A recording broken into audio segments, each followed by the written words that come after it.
라라라라라라라라 반가워요. 오늘은 무슨 코너인지 얘기해줘요. 여러분 무엇이든 물어보세요.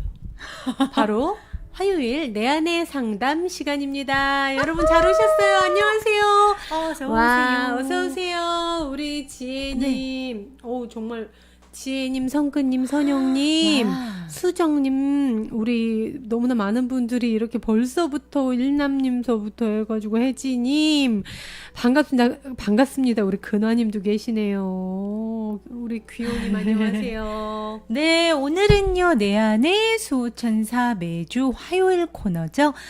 내 안의 상담 시간의 문이 활짝 열렸습니다. 네. 내 안의 상담은요, 저희가 코너 참여 요 위에 이메일 주소 호이거리창@네이버닷컴으로 여러분들 안에 계신 근심, 걱정을 모두 사연으로 받아요. 맞아요. 그래서 저희가 이제 명상 중에 저희 내면의 힘, 근원의 힘, 수호천사님께 여쭤보고 해당되는 분의 사연을 채택을 해서 그분에게 최선의 이익이 되는 답을 전달을 해드리는 시간입니다. 네, 저희한테 어떻게 보면 명상 중에 오는 영감을 바탕으로 여러분들께 정말 해결책을 제시해드리는 코너입니다. 네, 여러분들 맞습니다. 많은 참여 부탁드려요. 많은 참여 부탁해요. 오늘 네. 화요일입니다. 네, 기분 좋게 화내지 마시고 여러분들 네. 기분 좋게 한번 그럼 내 안의 상담 어떤 분들이 이메일로 상담 고민을 보내주셨나요? 네, 먼저 첫 번째 사연 저 승희가 먼저 출발해 보도록 하겠습니다. 네. 네, K양의 사연입니다. 네네. 네. 함께 해요. 안녕하세요. 저는 K라고 합니다.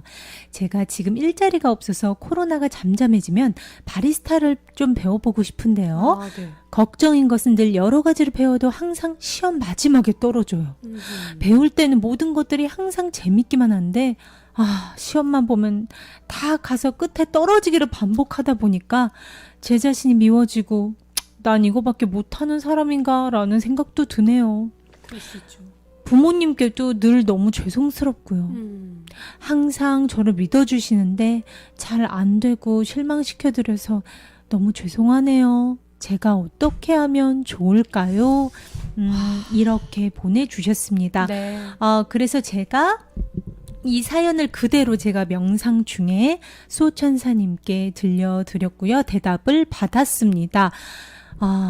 우리 K님 많이 걱정하실 것 같아요. 취업난으로 또 많은 분들이 또 고민 중이실 텐데 그렇죠. 이 대답이 도움이 되실 거라 또 다른 분들에게도 도움이 되실 거라 생각이 됩니다. 일단 K님 부모님께서는요. 우리 K님에게 전혀 실망하거나 원망하는 마음을 갖고 계시지 않대요.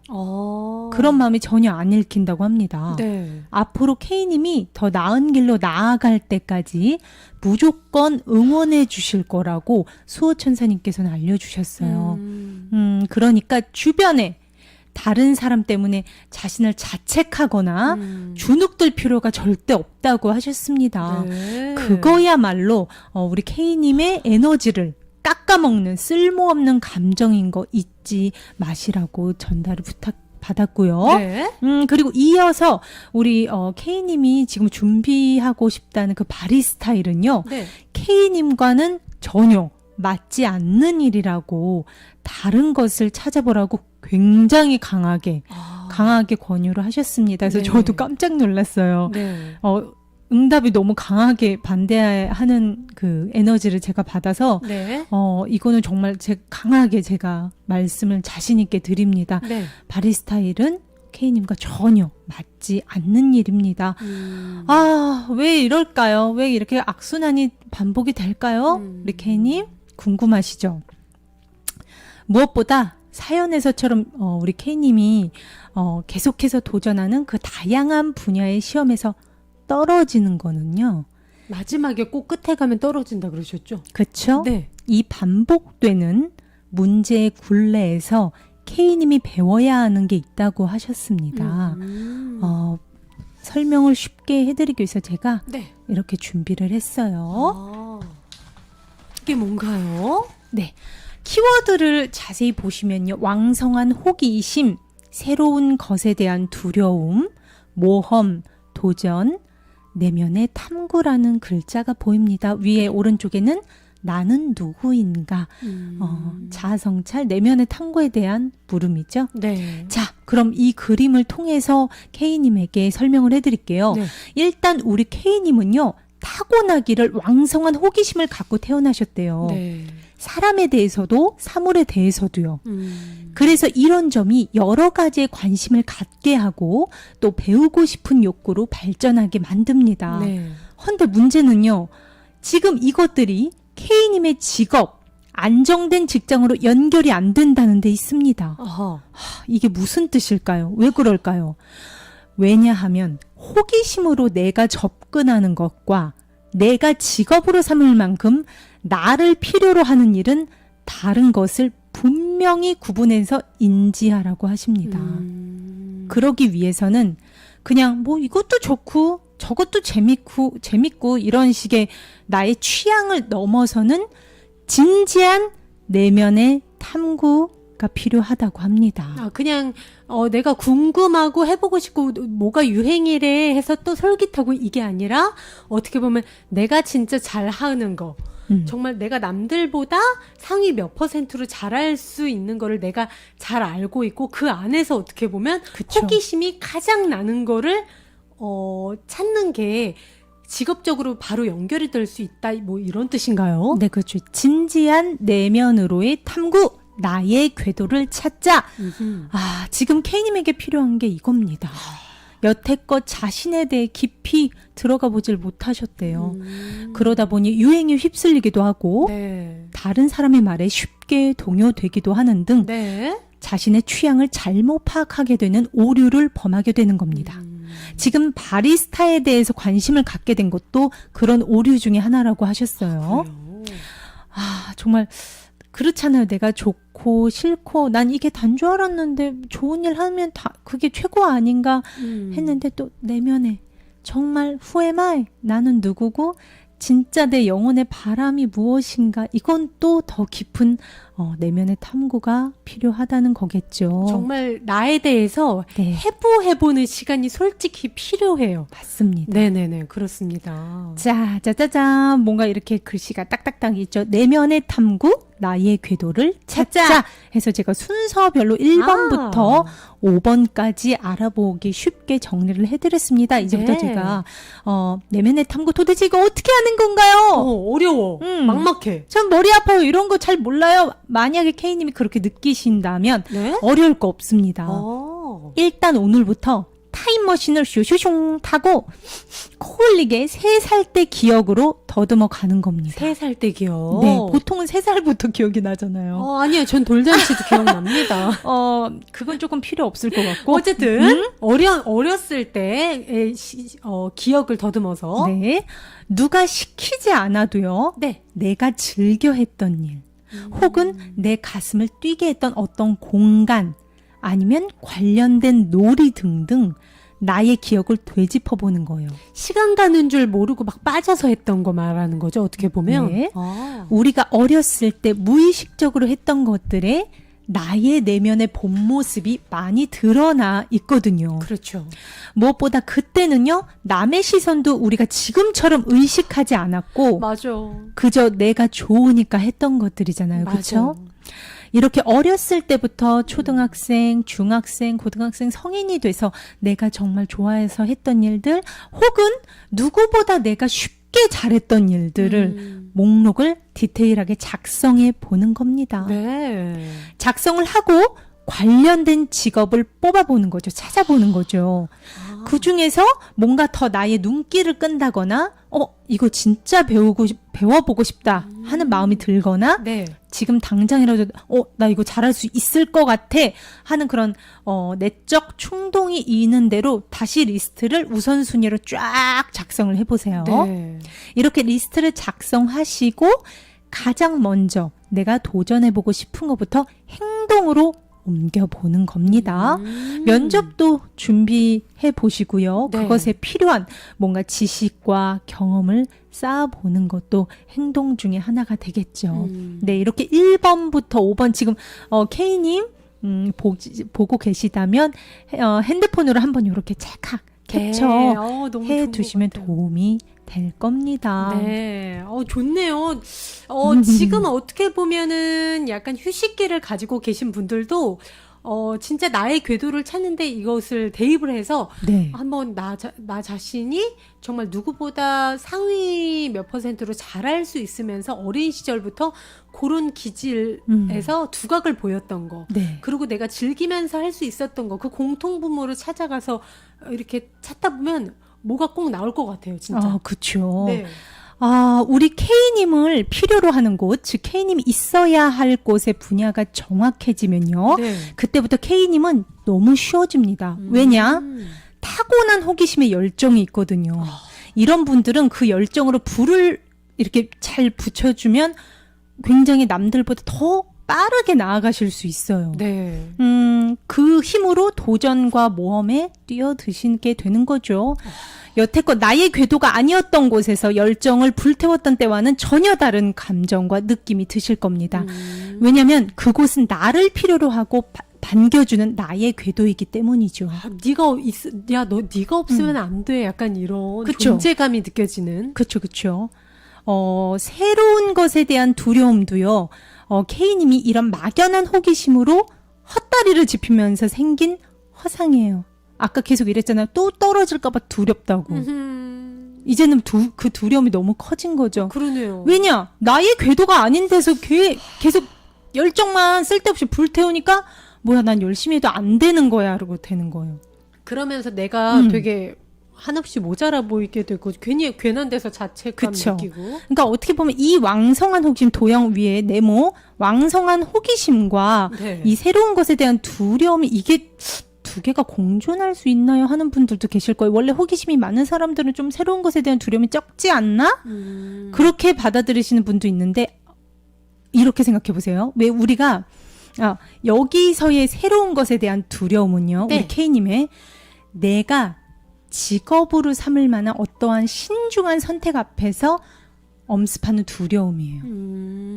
내가 정착을 해서 정말 그렇죠. 어떻게 보면 직장으로 삼을 만한 것인가. 그렇죠. K님에게 근데 왕성한 호기심은요.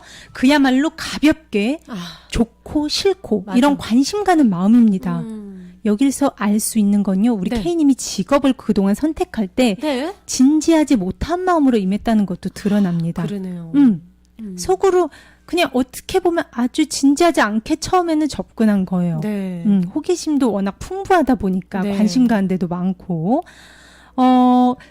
그러다 보니까 막상 시험을 보게 되면 책임감을 동반한 부담감이 엄습하면서 호기심으로 뭔가 새롭게 배울 때와는 전혀 다른 두려운 마음으로 시험에 임하게 되는 거죠. 그러니까 질에 너무 두려움이 커져버리는 맞습니다. 거죠. 책임감이 맞습니다. 커져서. 처음에는 그냥 가벼운 호기심에서 출발해요. 배워볼까? 항상. 바리스타 요즘 또 인기잖아. 그쵸. 야, 나도 해볼래. 재밌다. 그러다가 시험 1차, 2차, 뭐 3차 이러면 그때부터 그 부담감, 두려움 그게 너무 커지는 거예요. 나랑 안 맞는 것 같아. 이거 나 잘못 가고 있는 것 같아. 이런 나 자신에 대한 의구심도 들고. 이게 시험 낙방의 악순환의 원인이었습니다. 네. 즉 앞으로는 so simple, 아주 간단해요. 네. 내면의 탐구를 진지하게 잘 하셔서 한 다음에 본인이 있어야 할 곳, K님의 궤도를 잘 찾아가시면 그때부터 이 왼쪽 네모에 있는 왕성한 호기심은 열정이 돼서 K님이 더 나아가게 해주는 원동력이 될 거고요. 네. 그동안 K님을 괴롭게 했던 이 세모, 새로운 것에 대한 두려움은요. 나 떨어질지도 몰라 하는 그런 막연한 두려움 훨씬 진정이 될 겁니다. 왜? 내면의 탐구로 나의 궤도를 두드리잖아요. 집주인이 집에 들어왔는데 두려움이 일겠어요? 그 집에 안 사는 사람이 엉뚱하게 잘못 찾아 들어왔다가 뭔가 비슷한 것 같은데 잠깐만 여기 우리 집 아닌가? 하면서 낯설어하고 뭔가 불편해하는 거죠. 그동안 그래왔던 네네네. 거고 내 집이 아니니까. 근데 내가 있어야 할 곳에 있으면요. 내 집처럼 왠지 모르게 편안하고 좋은 느낌이 듭니다. 이 느낌이 확실한 게 우리 승희 씨가요. 이제 저희가 트로트 가수로 처음 시작할 때 느꼈던 그 느낌을 얘기를 해주세요. 저는 그것뿐만 아니라 제가 대학교 입시할 때 네. 저희 때만 해도 가나다군이어서 나 되게 옛날 사람 같아. 아니 어쨌든 가나다군이었는데 제가 붙은 대학은 나군이었어요. 단국대학교. 네. 근데 제가 그 전에 수시를 엄청 지원을 했어요. 네. 근데 다 떨어진 거야. 다 떨어졌어. 수시 뭐 한예종, 중대, 뭐 국민대, 연영과 다 떨어진 거야. 그리고 가군 동국대 시험을 보러 갔는데 제가 컨택트 렌즈가 건조할까봐 안약을 넣고 들어갔어요. 네.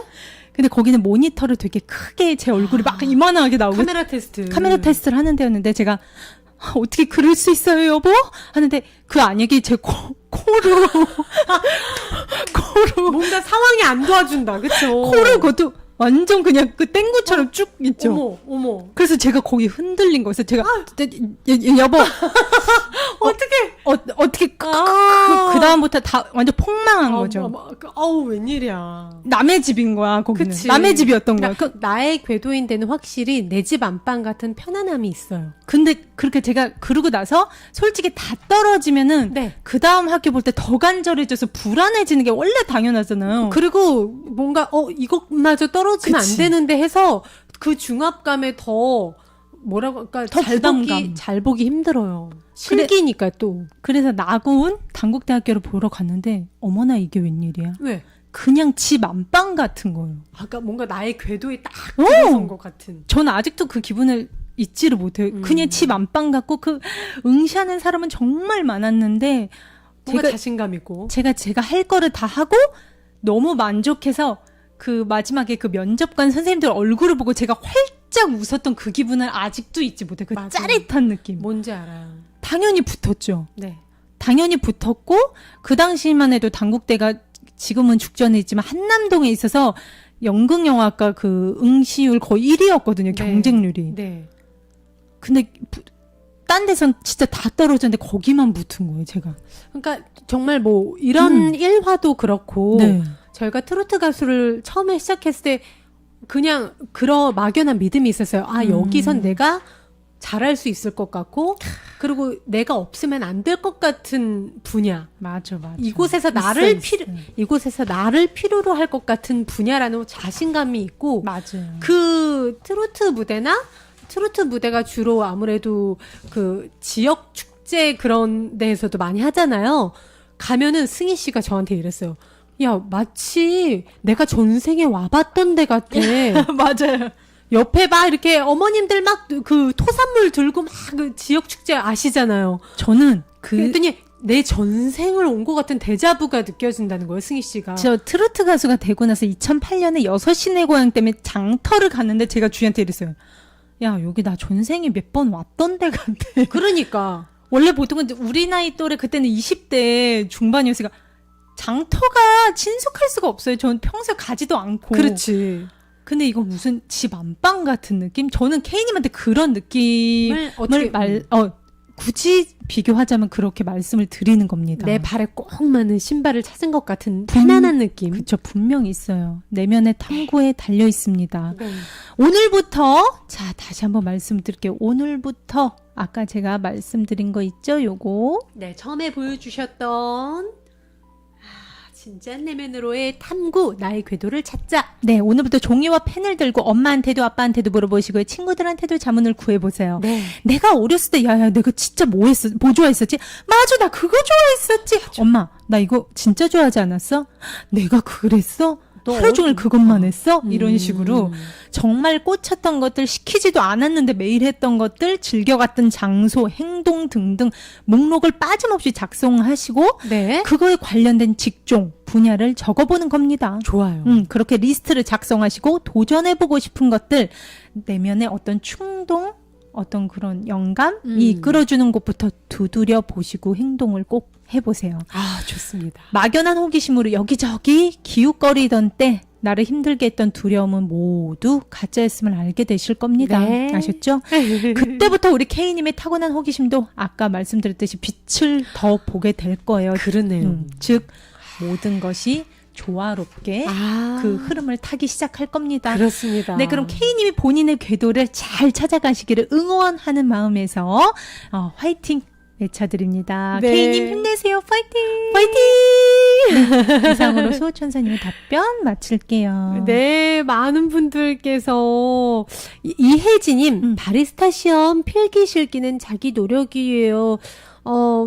K님 잘할 수 있어요. 두려움 떨어질까 이런 두려움을 너무 갖고 있지 말고 두려운 생각하지 마시라고 아하. 힘을 주셨고요. 많은 분들이 공감하시는. 네, 아무래도 그쵸. 그 두려움 때문에 더 두려워지는 나중에는 정말 악순환이 되기도 해요. 맞아요. 근데 하지만 나의 맞아요. 궤도에 들어선다면 그거 있어요, 진짜. 어떻게 보면 나의 궤도에 들어선다면 내가 긴장을 원래 잘하는 성격이라 할지라도 그게 더 나를 약간 북돋아주는 그런 식으로 작용을 하기도 해요. 어쨌든 우리 K님 파이팅! 저희 주희승이가 사랑의 기운을 마구마구 날려드리겠습니다. 네. 네. 그러면 두 번째는요. 저 주희가 고민 사연이 또 여성분의 고민 사연이 왔어요. 익명으로 부탁드려서 제가 Y스타님이라고 네, 칭하겠습니다. 언니, 저는 건강하게 다이어트를 하고 싶어요. 언니들은 건강하게 어떻게 다이어트 하시나요? 저는요, 몸도 상하지 않으면서 좀 다이어트를 하고 싶은데 잘 안 돼서 고민이에요. 그리고 탄수화물도 줄이고 싶은데 조절이 안 되기도 합니다. 라고 보내주셨어요. 그렇습니다.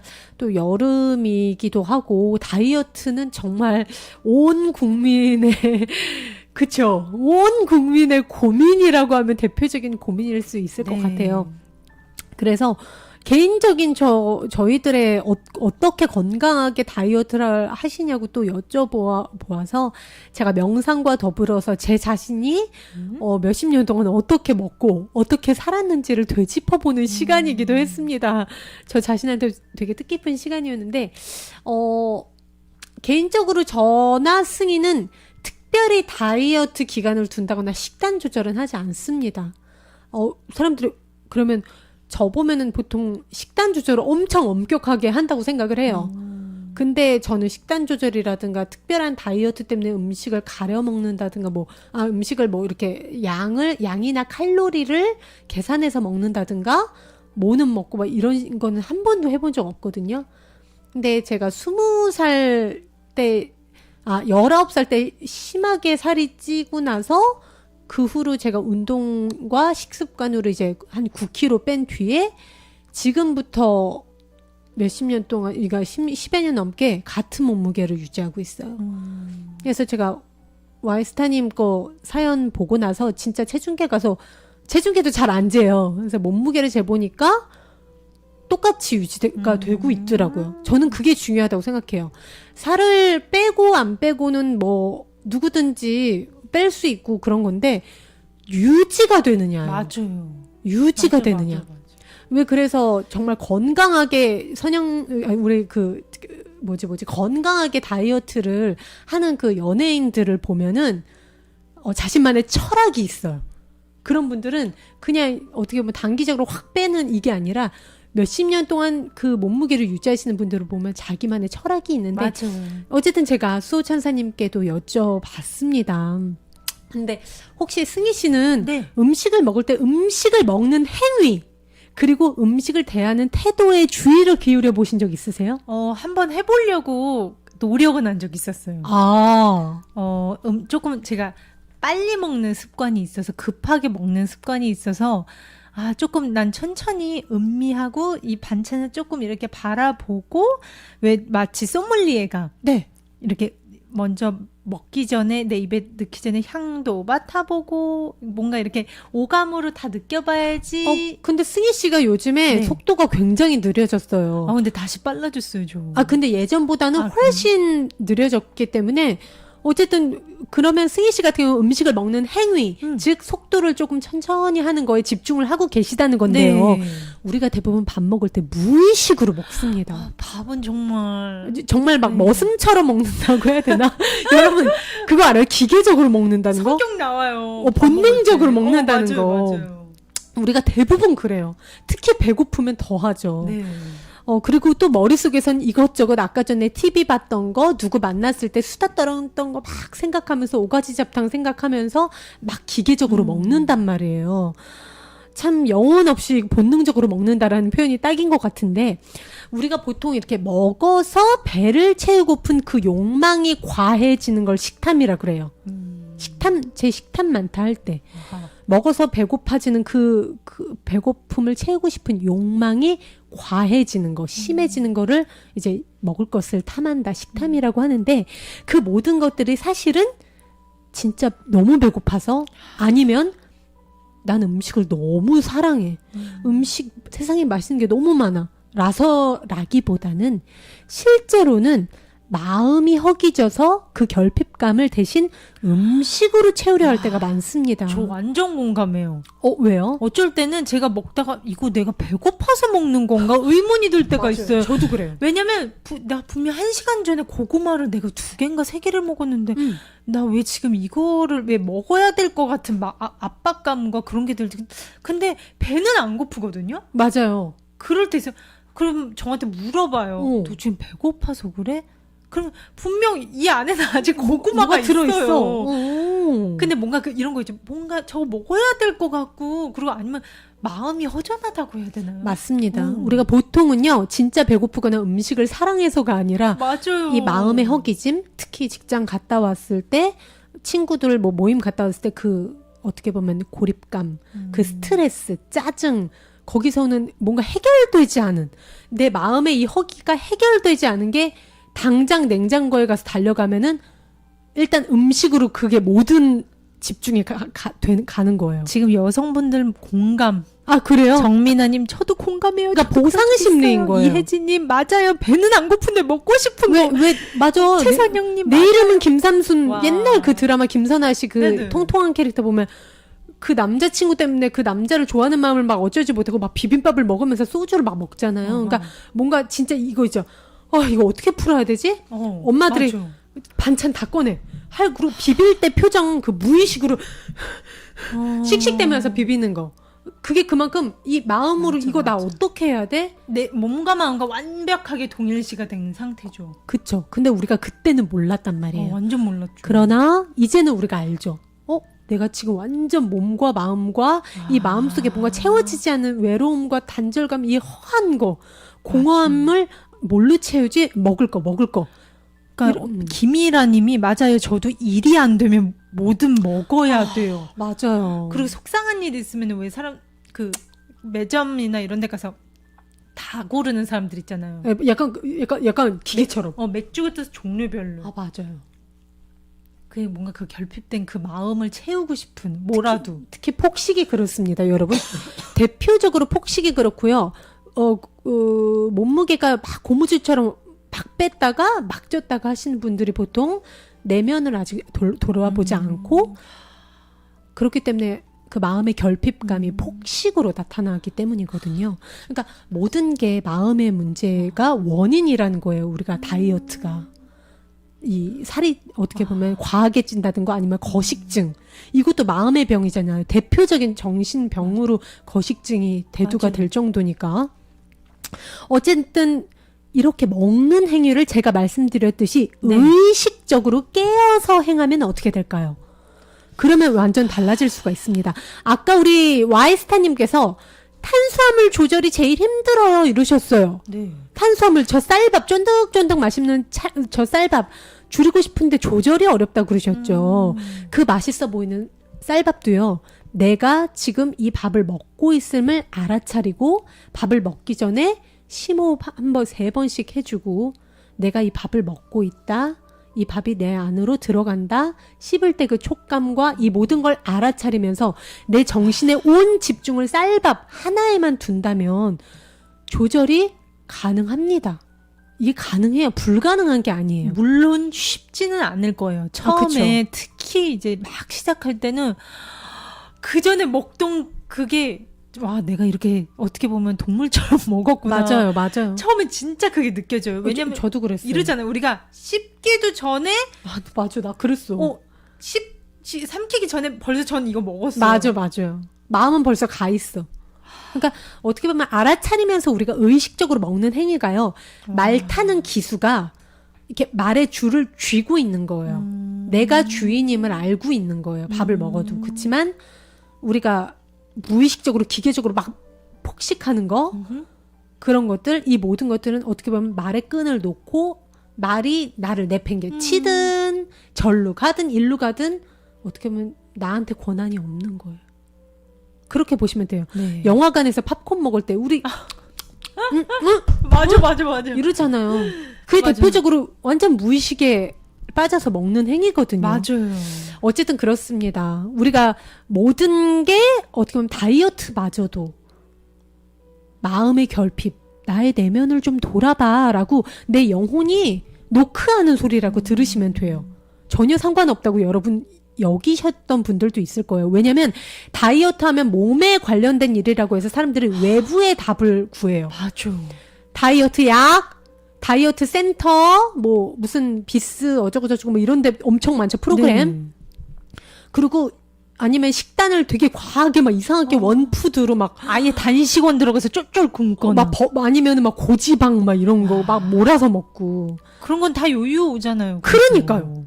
왜냐면 마음의 결핍을 더 뭐라고 그러지? 더 부르지펴요. 마음의 결핍을 돌아보지 않고요. 맞아. 외부에서 찾기 때문이에요. 맞아. 나 왜 이런 거야? 나 살 좀 빼줘. 원인이 여기 있는데 나 살 좀 빼주세요. 돈 드릴게요. 어머, 지금은 식초 다이어트 유행이래. 여기 돈 송금. 저 프로그램이 누구 연예인이 저렇게 뺐대? 저 돈. 근데 그게 얼마나 가요? 그 살 빠지는 게 얼마나 유지돼요? 내가 주인의 자리에 가 있지 않는데, 내가 말에 줄을 쥐고 있지 않는데 요요가 올 수밖에 없죠. 원인을 외부에서 찾는데. 그러니까 외부에 의존해서는 계속 요요가 올 수밖에 없고요. 네. 그러므로 해서 건강이 상할 수밖에 없고요. 그런 프로그램, 약에 평생 물주가 되는 거야, 내가.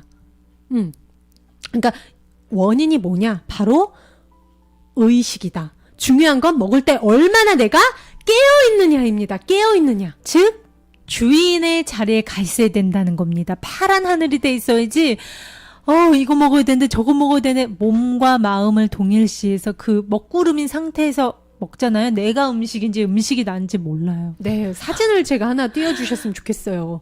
깨어있음을 중요시하는 제가 사진을 준비를 했습니다. 가장 중요한 것은 먹을 때 얼마나 깨어있어서 먹느냐이다. 내가 이걸 먹고 있고 이 음식에 오롯이 집중해서 내 입으로 들어가는 걸 온전히 알아차리는 거. 그게 시작이에요, 다이어트. 다이어트라고 하기엔 뭐하고 정말 뭐라고 하죠? 평생 평생 같은 몸무게를 유지할 수 있는 비법.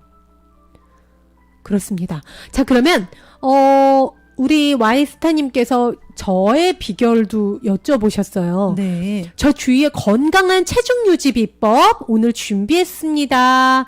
자, 하나씩 우리 알아볼까요? 여러분, 뾰로롱. 주희의 건강한 체중 유지 비법 하나씩 여러분들께 보여드리도록 하겠습니다. 첫째. 먹는 동안 음식에 충분히 주의를 기울여라. 여러분 학원처럼 댓글창에 자기 자신한테 한 번씩 각인시켜 주세요. 우리가 먹는 것에 제가 여러분들한테 여러분 먹는 것에 즐거움을 느끼세요. 하는 순간 다들 이럴 거예요. 에? 다이어트 비법, 체중 유지 비법 가르쳐 준다면서 어떻게 먹는 즐거움을 느끼라고요? 그건 다이어트의 최대의 적 아니에요? 하시는 분들이 계실 거예요. 하지만 다들 다이어트 할 때 본능적으로 음식물을 저항합니다. 이건 칼로리 나 이거 먹으면 안 돼. 저거 완전 지방 덩어리야. 저거 안 돼. 막 이런 식으로 제약을 한단 말이야. 이거 먹으면 안 되고 저거 먹으면 안 되고 막 저항을 해요. 제약이 많아. 그러면 그 자체가 다이어트 하면 이꼬르 내 뇌에 스트레스라고 각인이 됩니다. 네. 그러면서 맞아요. 그만큼 삶의 질이 떨어져요. 먹는 즐거움이 우리가 솔직히 얼마나 커요, 여러분. 진짜 전부인 분들도 많을 거예요. 맞아요. 저도 그렇고요. 삶의 질이 네. 떨어진단 말이에요. 우리가 뭐 단기간이야 닭가슴살만 먹거나 원푸드로 뺄 수 있어요. 약을 먹어서 뭐 10kg 뺄 수 있지만 그게 유지가 되느냐 이거예요. 정신적 스트레스로 인해서 금세 폭식이 온단 말이야. 나 오늘은 나 못 참겠어. 이러고서는 맥주에다가 피자에다가 막 치킨에다가 한꺼번에 먹는단 말이에요. 그러면서 탈모 오고 몸에 질병 오고 부작용 오고 정말 요요가 다시 오고 악순환의 쳇바퀴죠. 그러니까 어떻게 보면 음식의 맛이나 포만감보다도 제일 중요한 거는 내가 식사를 할 때 그 전체 과정을 즐기는 걸 배우라는 거예요. 식사 시간 자체를 즐기고 어떻게 보면 먹는 것의 즐거움, 그 먹을 때 전체 그 준비하는 과정 그 자체를 즐기라는 거예요. 되게 생소하죠, 여러분? 네. 오히려 즐기면 안 되는 걸로 사람들의 음식 냄새도 맡지 않고 저항하고 안 먹고 안 보고 그렇게 알고 있었는데 반대라는 거예요. 10년 넘게 몸무게를 유지하고 싶으면 아하. 음식 자체를 사랑해야 돼요. 그렇습니다. 예를 들어 식전의 즐거움, 그리고 정성스러운 음식을 내가 이렇게 할 때 준비 과정도 즐기세요. 그리고 나만의 이쁜 상 차리기를 즐기세요. 그리고 씹고 내가 이것을 맛보고 냄새 맡고 그 음식만의 그 독특한 풍미 같은 거 있잖아요. 그리고 다 먹고 나서 그 기분 좋은 든든함, 그런 것들 아주 그냥 사소한 것까지 주의를 집중해서 그거 자체를 온전히 즐긴다는 거예요. 아하.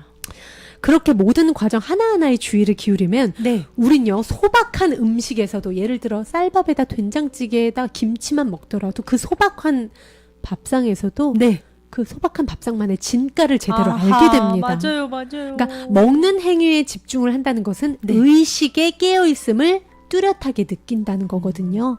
그러니까 먹을 때는 가능하면 TV를 본다든가 핸드폰으로 영상을 보면서 무의식적으로, 그러니까 이렇게 아무래도 핸드폰을 보면서 먹으면은 핸드폰에 모든 정신을 집중하게 되기 때문에 많이 먹게 될 수밖에 없거든요. 맞아요. 먹을 때는 먹는 거에만 집중하세요. 그쵸. 제가 승희 씨한테 늘 하는 말이에요. 하나에 한 가지씩만. 반찬도 내가 시금치가 들어갔어요. 시금치를 다 씹고 김치를 집으세요. 그런 식으로. 네. 먹을 때는 먹는 거에만, 반찬도 하나로 오롯이 음미할 때 한 가지에만 집중하는 거. 네. 그러니까 어떻게 보면 정말 음식을 음미한다는 게 답인 것 같아요. 우리 승희 씨가 와인 소믈리에. 소믈리에처럼. 왜 물 소믈리에들은 물 이렇게 또 완전 음미하잖아요. 혀의 앞쪽, 옆쪽, 뒤쪽을 네. 따로 느낀다고 하잖아요. 그렇습니다. 나 천천히 먹는 거 못해요, 주희 언니. 음식 천천히 먹는 거 나는 그거 죽어도 못하겠어요. 뭐 근화 오빠도 약간 그러실지도 모르겠는데 그걸 정말 못하겠다 하시는 분들은 제가 방법 하나, 꿀팁 하나 알려드릴게요. 네. 제가 만든 건데 음식물을 드시기 전에 그 음식의 냄새를 맡으세요. 그거를 하나의 습관으로 들이세요. 먹기 전에. 네, 예를 들어 이게 숟가락이에요. 네. 그리고 내가 이거를 먹고 자꾸 습관이 이런 습관이 있다. 그럴 때는 아하. 근데 향은- 마음은 벌써 저쪽 장조림에 가 있어. 그치. 빨리 먹고 싶어. 그래서 어떻게 생겼어요. 네. 그냥 장조림 빨리 집었어요. 네네. 근데 이렇게 하면 급하게 먹는 그 리듬이 만들어지거든요. 그럴 때 장조림을 집었어. 그럴 때 한 번 알아차리는 거예요. 그 알아차리는 걸 어떻게? 냄새를 맡으세요. 보세요.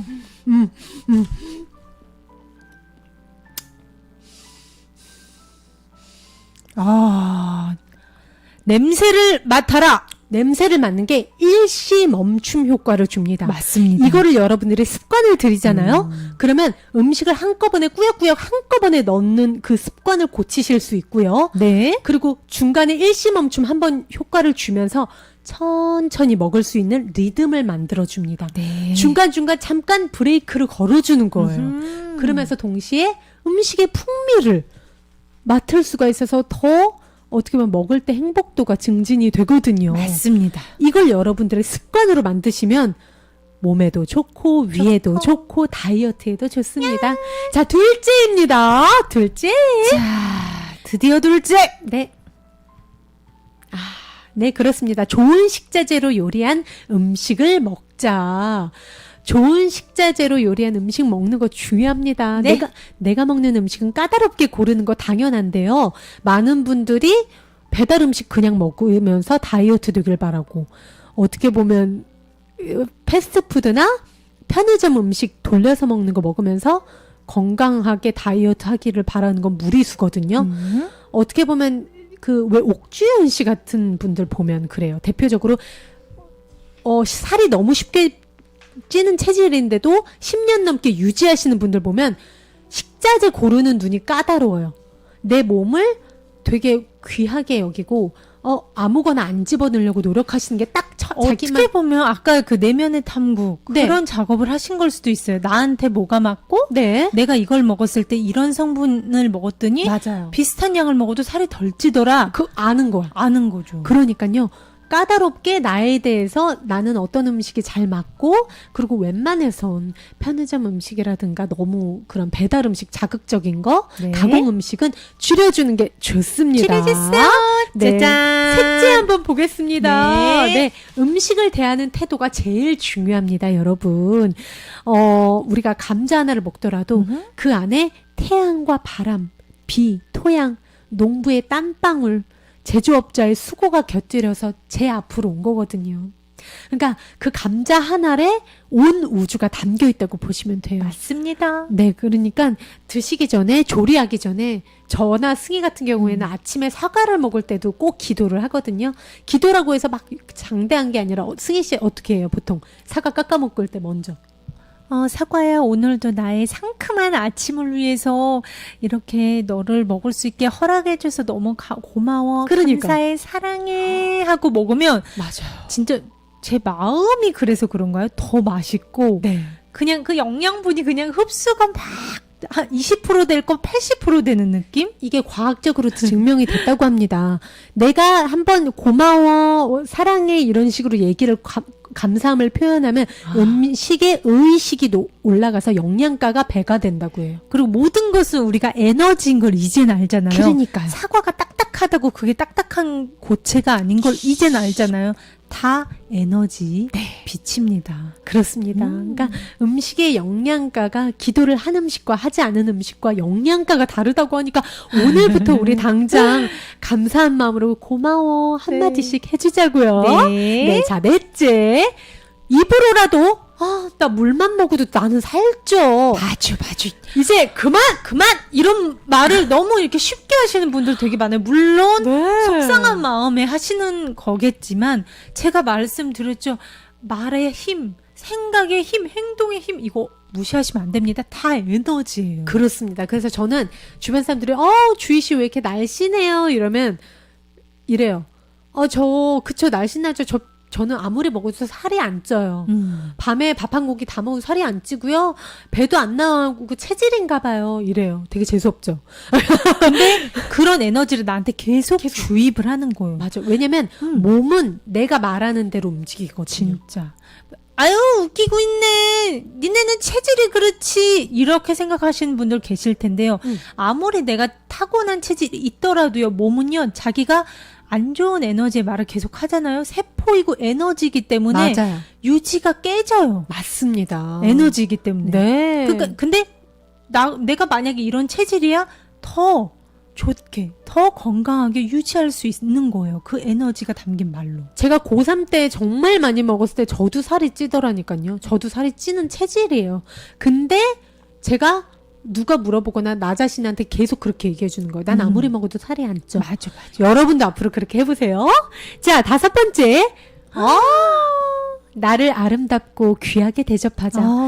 이게 예뻐요. 어떻게 보면 모든 의식의 근본입니다. 나 자신을 귀하게 여기는 거. 그렇습니다.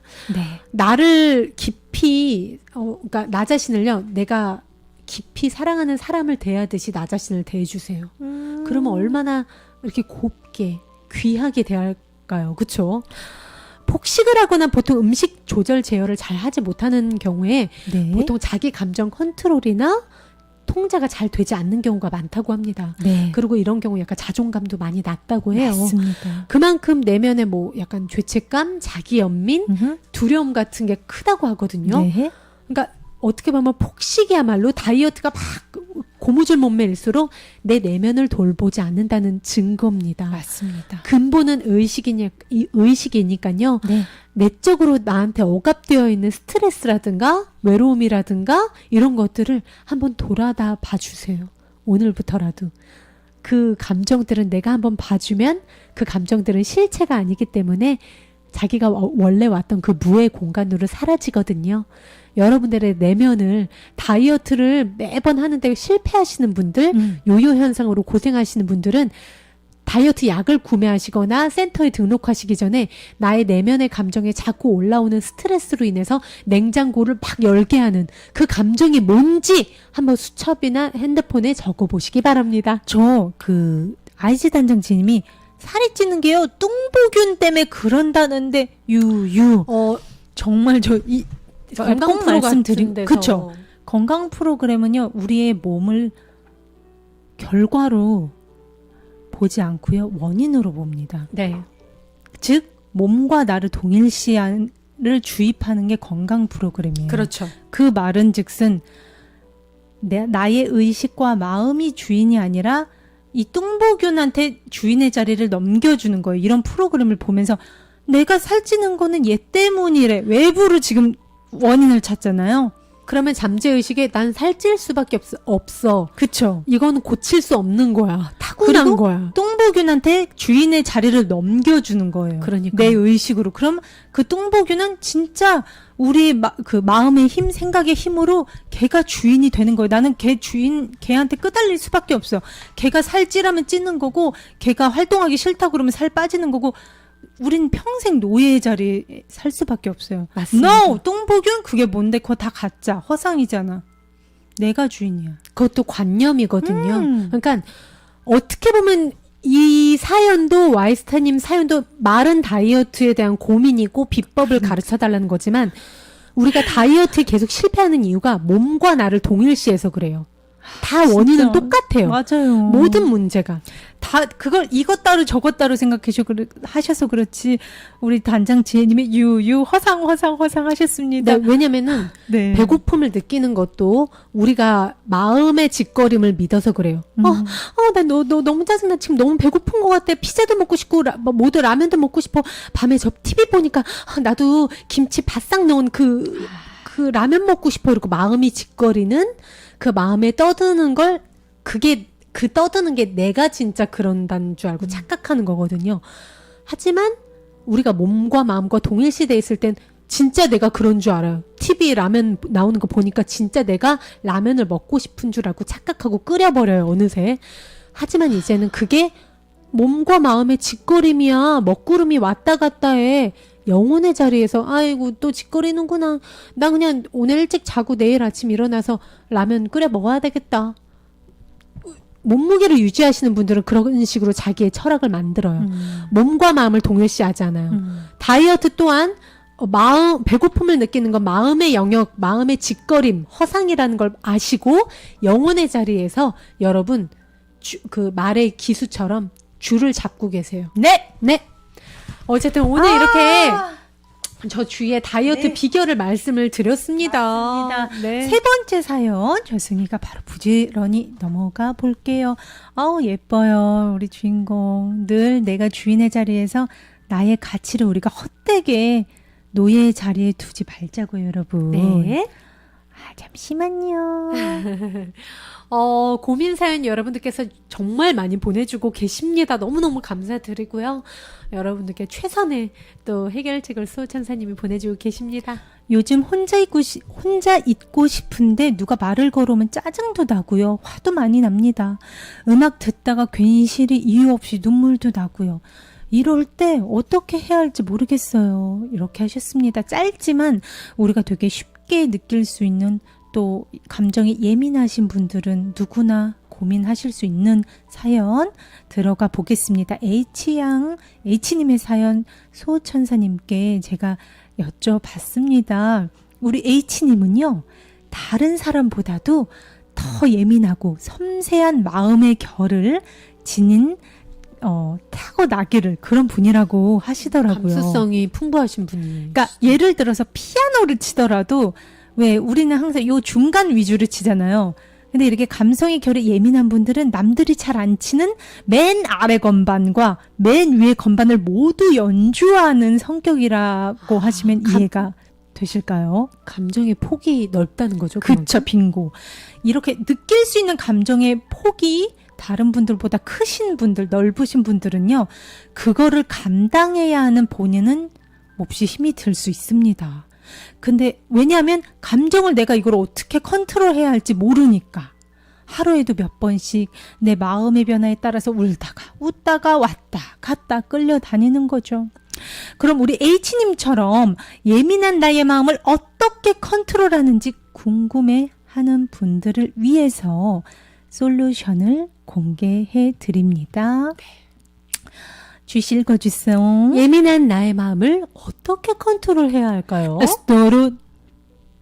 첫째, 나의 예민한 감정을 표출하고 살릴 수 있는 무언가를 해라. 맞습니다. 내가 표현할 수 있는 감정은 이만큼인데 그걸 풀거나 표현할 때가 마땅치 못하면요, 감정에도 담이 생긴다고 합니다.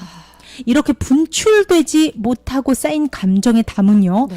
엉뚱하게 표출되기 쉽다고 해요. 맞아요. 우리 H님의 사연에서처럼 주변 사람들한테 버럭 화를 내기도 하고요. 뜬금없이 또 갑자기 음악 듣다가 막 눈물이 쏟아지기도 하고요. 그러니까 이 풍부하고 예민한 그 내 마음의 결이 느끼고 쏟아내는 이 감정의 에너지를 이 안에만 품고 있지 말고 어떻게 해라? 표현하고 또 표현을 하라는 겁니다. 쏟아내라. 그쵸? 네. 예를 들어서 노래가 될 수도 있고요. 네. 춤을 춰도 되고요. 네. 책을 소리내서 읽어도 되고요. 운동을 하셔도 너무나 좋습니다. 네. 특히나 우리 H님 같이 사연에서도 나왔지만 혼자 있는 걸 좋아하시는 분들은요. 요새 1인 방송 많이 있잖아요. 맞아요. 이 방송처럼. 네네네. 그리고 너무 쉽게 할 수 있잖아요. 네.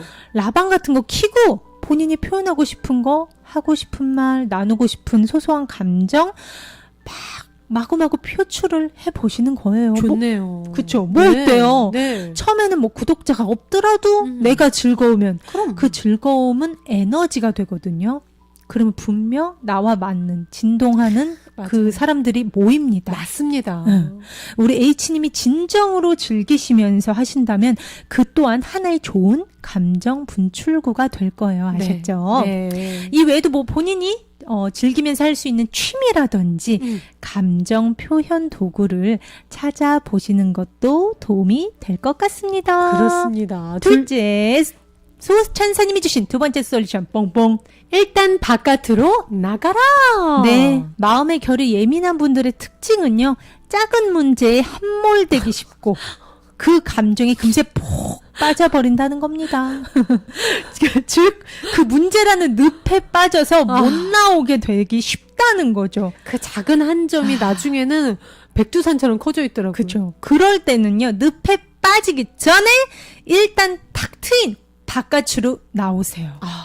이왕이면 나의 시야를 자유롭게 열어줄 수 있는 곳이면 더 좋겠죠. 네. 자, 어떤 데가 있을까요? 요런데 옥상, 좋죠. 나무가 있는 산책로도 좋고요. 네. 뭐 실내에서 나오기 힘든 상황일 때는 여기 오른쪽 아래처럼 좀 천장이 높은 그런 공간도 괜찮습니다. 뭔가 좀 탁 트이고 그쵸. 자연이 함께하는 곳. 그렇죠. 네. 넓은 공간에 이왕이면 계실 걸 저는 추천을 드려요. 네. 왜냐하면 우리의 시각은요, 천장이 조금만 더 높아져도 같은 문제에 대해서 더 넓은 관점으로 보게 된다고 합니다. 맞습니다. 뭔가 한 가지 문제를 이해하려는 마음이 그만큼 그 공간이 넓어지는 만큼 같이 커진다는 거예요. 너무 신기하죠. 네. 즉, 왜 이런 말 있잖아요. 야, 골방에서 골머리 앓고 있지만 이게 없는 얘기가 아니라 진짜 일리가 있는 거예요. 그러네요. 그러니까요. 그러니까 반면에 이제 천장이 넓고 뭔가 탁 트인 데서 공부하는 왜 학생들이요. 네. 이게 연구 결과라고 합니다. 천장이 넓고 탁 트인 데서 공부하는 학생들이 비좁은 다락방에서 공부하는 학생들보다 같은 시간 동안 같은 영단어를 외우게 했는데요. 네. 예를 들어서 제가 그림으로 보여드릴게요. 이런 상황인 거죠. 꽉 막힌 독서실 가운데 같은 학생, 그리고 이렇게 천장이 높은 뭔가 트인 공간에서 같이 같은 영단을 뭐 20개를 외우게 했어요. 네. 시험을 봤는데 결과가 어디가 높았게요? 글쎄요가 아니죠. 두 지금 탁 트인 번째인가요? 거. 그쵸. 아. 천장이 높고 탁 트인 데서 시험을 본 학생들의 암기력이 월등히 높았다고 합니다. 와. 암기력뿐만 아니라요. 우리의 창의력, 상상력도 마찬가지였다고 해요. 우리의 운의 활발한 활동을 필요로 하는 상상력 퀴즈를 냈을 때 네. 같은 문제를 다락방 그룹과 천장이 높고 넓은 방에서 푸른 학생들의 답은요. 그 답의 수준에서 너무나 큰 차이를 보였다고 합니다. 그만큼 어떻게 보면 의식이 공간 따라 확장이 된다는 건가요? 빙고. 즉 내가 있는 곳에서의 시야가 나의 능력을 결정짓게 돼버린 거죠. 어떻게 그럴 수가 있을까? 신기하죠. 네. 즉 우리의 마음은요 이렇게 단순합니다. 와. 그러니까 뭔가 내가 어찌해 볼 수 없을 때, 그러니까 주희 씨처럼 늪에 한쪽 다리 빠졌어요. 맞아. 잘, 그래요. 요만한 문제인데 그 늪에 빠졌어요. 네. 그럴 때 어떻게 해라? 일단 바깥으로 나가라! 그 탁 트인 하늘과 자연과 함께하면 그 문제가 금세 해결되거나 그 문제가 아주 작아 보여요. 네, 그렇게 시야를 넓게 확보하고 이왕이면요 천천히 걸으면서 몸의 에너지도 맞아. 활성화시켜주면요 맞아. 진짜 이건 내가 어찌할 수 없는 문제야 했던 것들이 걸으면서 매듭이 저절로 맞아. 풀릴 때가 있어요. 머릿속이 정리정돈이 딱 되더라니까요. 그쵸. 네. 왜냐하면 시야가 넓어지고 또 스스로한테 또 문제와 관련돼서 엮였던 상황과 사람들한테 이해하는 마음이 넓어집니다. 그리고 제 개인적인 경험으로는 모든 것들이 감정과 상황과 이게 떡이 돼 있다가 이성적으로 바라보게 되더라고요. 이렇게 걸으면서 탁 트인 자연과 함께 하니까 나의 입장과 이 모든 상황이 너무 떡이 되지 않고 이렇게 분리가 되는 거죠. 분리가 되면서 이게 의식이 확장되니까 이성적으로 판단하는 능력이 생기더라고요. 그러니까 주희 씨가 지금 말한 게 감정 아까 걔가 어떻게 그럴 수 있어? 그래. 그러니까, 맞아. 나 아주 물 먹이려고 일부러 그런 거지. 해서 그 늪에 막 내가 빠져 있다가 나왔어. 탁 트인 공원을 걸어요. 맞아요.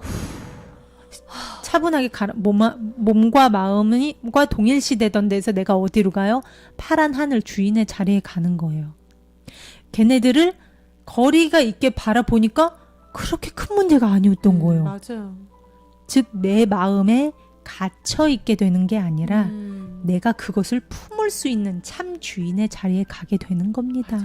아시겠죠? 여러분들 어찌해 볼 수 없을 때 내 마음과 몸의 그 짓거림과 내 마음의 변덕과 하나가 돼서 그 상황에 함몰돼서 너무 스트레스 받고 있을 땐 무조건 여러분들 탁 트인 자연으로 나가시고 하늘을 보세요. 지금 이 두 분처럼요. 팁으로 저승이가 하나 더 알려드리자면요. 아침 저녁으로 특히 마음의 결이 좀 예민한 분들은 아침 저녁으로 틈날 때마다 자연 에너지가 있는 산책로를 천천히 걸어보실 것을 추천합니다. 자연과 가까이 자주 하다 보면요. 이 심장 차크라, 가슴 차크라의 에너지가 활성화되거든요. 가슴이 활짝 열리게 되기가 쉽습니다.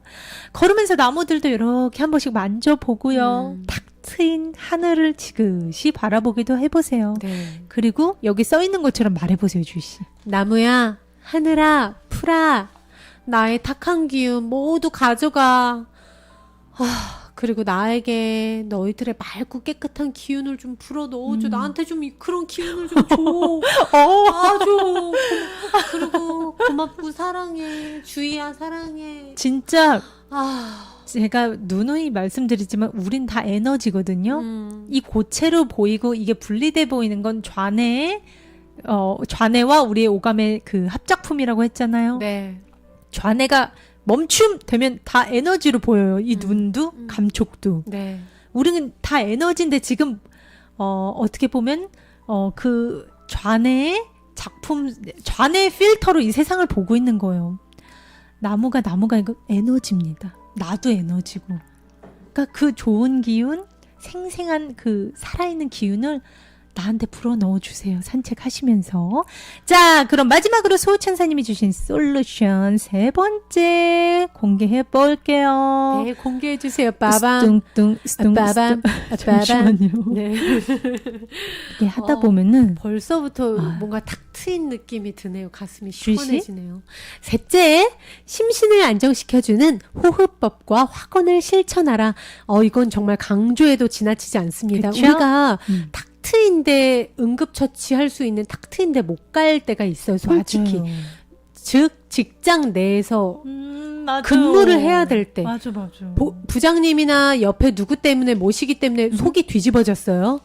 그 상태에서 밖에 못 나가. 내가 해결해야 될, 처리해야 될 업무가 있어.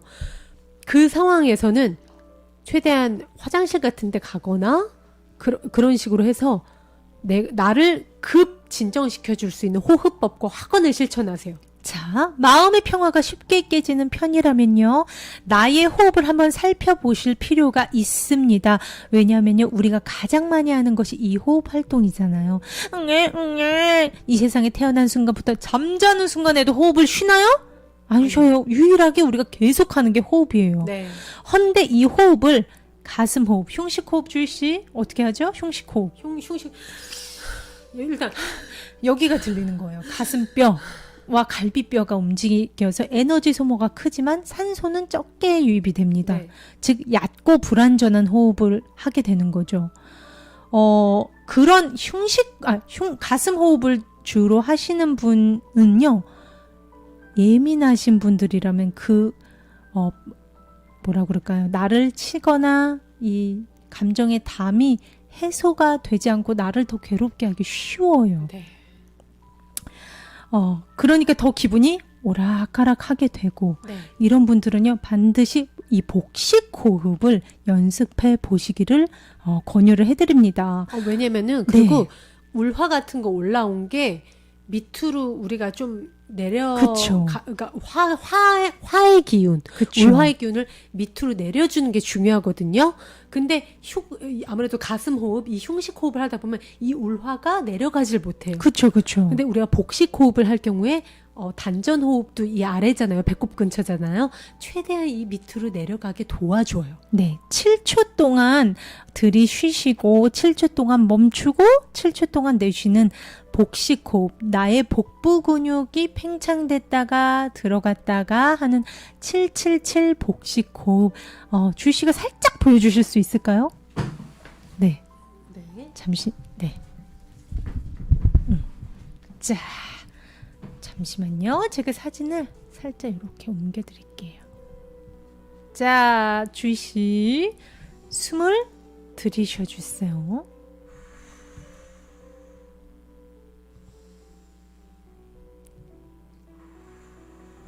자, 배가 잘 보여야 되니까 쓰는 시간 보세요, 여러분. 배를 봐주세요. 네. 복식 호흡이잖아요. 네.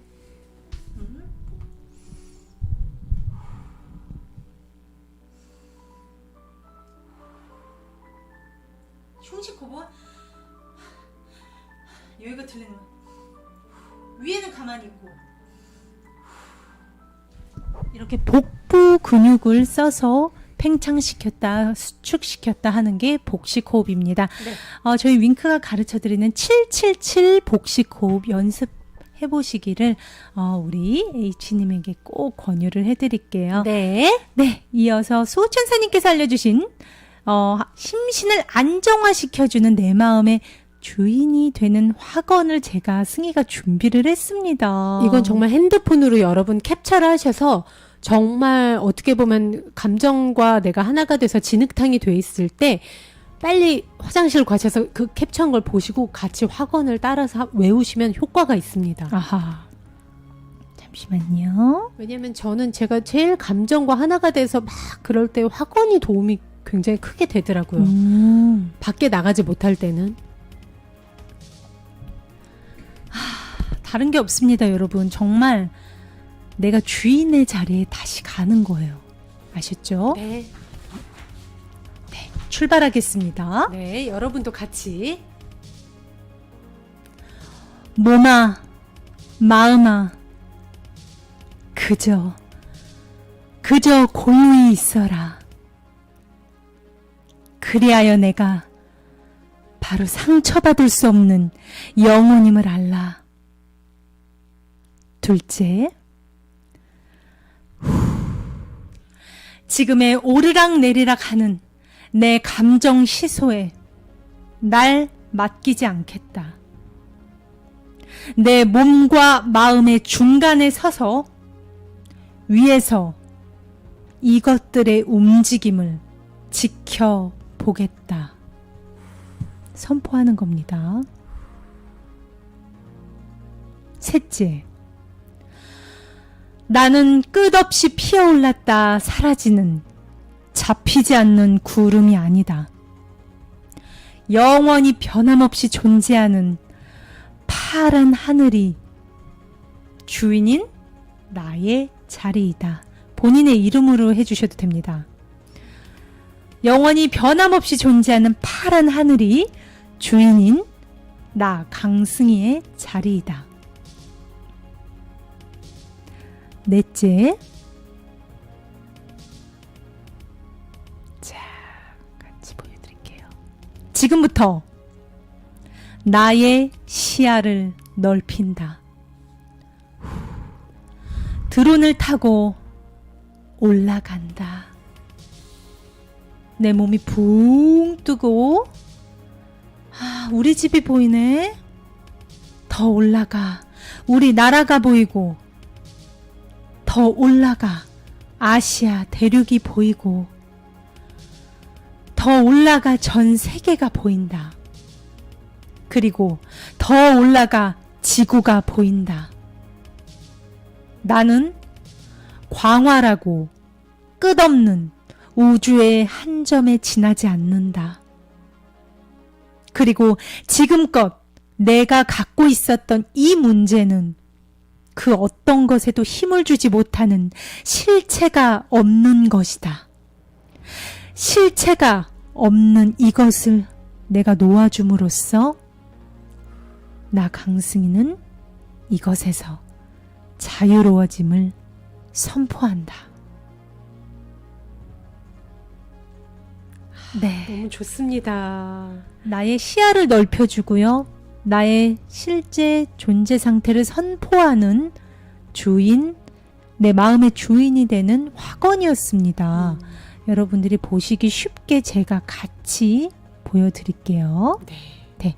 이 지구 사진은 이제 우주에서 본 지구 사진을 제가 준비를 한 건데, 이렇게 특히 답답한 공간에서 내가 나가지 못하는 상황일 때 눈을 감고 이런 심상화를 해주셔도 굉장히 도움이 됩니다. 정말 의식 확장에 정말 큰 도움을 화건으로서 또 이렇게 해줄 수 있죠. 내가 이미지를 상상함으로써 맞아요. 의식이 확장되는 효과가 있습니다. 맞아요. 아, 이렇게 우리 승희 씨가 우리 수호천사님, 내면의 수호천사님과 명상을 하면서 주신 영감으로 여러분들께 화건을 전해드렸습니다. 캡처하시고요. 회사나 직장 그리고 대인관계로 문제가 있을 때마다 이 감정과 오르락내리는 계속 변하는 일시적인 마음과 몸과 내가 하나가 돼서 마음이 많이 복잡할 때 네. 그때 이 화건을 스스로한테 크게 외쳐주세요.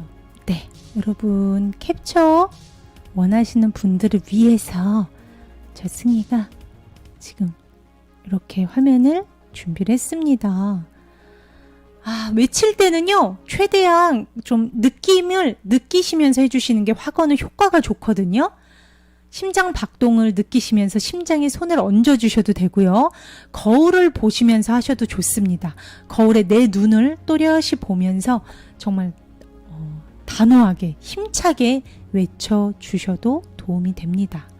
그리고 넷째, 시야를 넓히는 심상화는요, 특히나 여러분들께서 좀 상상력을 최대한 발휘를 하셔서 하면 효과가 더 좋거든요. 특히나 내 시야가 좁은 데 갇혀 있을 때, 어디 나가지 못할 때, 저희 같은 경우도 가수들 대기실에 갇혀 있어야 되는 경우 맞아요. 있거든요. 맞아요. 그럴 때는 눈을 감고 오히려 내가 드론을 타고 날아간다고 생각을 하는 거예요. 정말 효과가 있습니다. 네, 맞습니다. 네, 여러분들 캡처 다 하셨나요? 짜잔! 오늘 이렇게 내 안의 상담 여러분들과 함께 여러분들의 고민 함께 나눠봤습니다. 네, 제가요, 음. 그 H님을 포함해서 오늘 첫 번째, 두 번째, 세 번째 분들에게 같이 드리고 싶은 말이 있습니다. 네. 내 마음이 예민해요. 아니면 갖가지 고민이 있단 말이죠. 저는 살이 잘 쪄요. 전 물만 먹어도 살쪄요. 이런 분들도 계시고요. 나의 이런 점이 마음에 안 들어요. 하시는 분들이 보통은 사연을 보내주십니다. 근데요, 제가 이 준비한 사진 좀 한번 봐주세요. 주씨 한번 읽어주세요. 내가 가진 문제거리를 선물로 바라보세요. 네. 분명 나만의 재능이나 창조 에너지로 그것이 살아납니다. 진짜예요. 우리는 솔직히 저는 이루고 싶어요. 이렇게 하면 살 빠져요. 이런 거보다 이왕이면 마음 공부에 도움이 되니까 저희가 가르쳐 드린 거예요. 마음이 주인이니까. 몸이 주인이 아닌 걸 아시라고 가르쳐 드린 겁니다. But 첫째는 뭐예요? 우리는 이 상태로 다 완전한 존재예요. 다 선물이고 나한테 주어진 게. 여러분들이 그걸 아셨으면 좋겠습니다. 이거를 내가 한없이 끝없는 문제로 보느냐. 난 문제인 줄 알았는데 이거를 갖다가 이렇게 쓰면 또 내 장점이 될 수 있겠네? 분명 나한테는 선물이거든요. 우리는 보는 눈을 다르게 갖자고요. 그렇게 어떻게 해서, 보면 그 취직 걱정, 네. 자기한테 맞는 적성인지 그 두려움으로 인했던 그 사연과 네. 또 다이어트에 관한 사연과 그 모든 사연들이 예민한 감정. 그 모든 사연들이 내면을 보라는 메시지가 답이에요. 나의 외부에서 그 원인을 찾는 게 아니라 네. 나의 내면에 모든 답이 있다는 거예요. 네. 네. 그러니까 여러분들이 가진 문제거리는 여러분들한테 내면을 보면 그 답이 있다는 영혼의 울림이에요. 영혼이 노크하는 소리예요. 네. 내가 지금 살짝 괴로울 수 있지만 갖가지 지금 아마 구독자님 중에서도 무언가 고민이 있거나 문제로 인해서 좀 요즘 많이 힘드신 분들도 다 계실 거예요. 네. 그럴 때마다 그게 영혼이 나의 내면을 보고 영혼이 이렇게 하는 노크라고 생각을 하시고 모든 문제를 한번 나를 요번에 이 위기를 통해 기회로 맞이할 수 있는 체인지의 선물이라고 생각해 보시면 좋을 것 같아요. 네, 오늘 내 안의 소천사, 내 안의 상담 오늘 여기까지 진행을 해보겠습니다. 함께 해주신 우리 구독자님들, 지금 채팅창에 좀 몇 가지 읽어주세요, 주희씨. 네. 우리 혜지님, 우리가 가진 문제거리를 선물로 바라보세요. 우리 아이즈 고문 엄마님, 우리 주희승희 요정님, 수고 많이 했어요. 사랑합니다. 사랑합니다. 감사합니다. 김수정님, 매일매일 좋은 생각하신다고. 그 길에 저희 수호천사가 함께 한다는 것에 저는 너무 감사합니다. 저도 감사해요. 우리 고일남님, 오늘도 너무 즐거우셨다고요. 저도 즐거웠어요. 네, 강성근님, 내가 가진 문제거리를 선물로 바라보겠다고. 고일남님, 긍정적인 생각만 하면 기분이 좋아요. 네. 많은 분들이 이렇게 기쁨의 에너지, 축복의 에너지, 감사의 에너지로 네. 이렇게 오늘도 화요일 여러분들과 함께 수호천사님이 또 내 안의 상담 해결책 주신 걸 함께 나눠봤습니다. 누군가의 사연일 수 있고 누군가의 고민일 수는 있지만 어떻게 보면 우리 모두가 안고 있는 공통된 공감을 할 수 있는 문제거리잖아요. 네. 내 삶에 적용시켜보는 그런 유익한 시간이 됐으면 좋겠고요. 저희 주희승이는 맞다, 코너 참여 여러분들의 아주 사소한 고민도 괜찮거든요. 네. 정말 너무너무 단순하고 너무너무 사소하지만 자기 자신한테는 큰 문제일 수 있어요. 맞아요. 그런 것들 모두 이 호이거리천 네이버닷컴으로 정말 그냥 부담스럽지 않게 편안하게 보내주시면 저희가 모든 문을 열어놓고 기다리고 있습니다. 네. 오늘도 너무너무 함께 해주셔서 감사드리고요. 네. 그리고 함께 해주신 여러분들, 수호천사 구독자님들 사랑합니다. 사랑합니다. 평화는 나로부터 시작됩니다. 사랑합니다.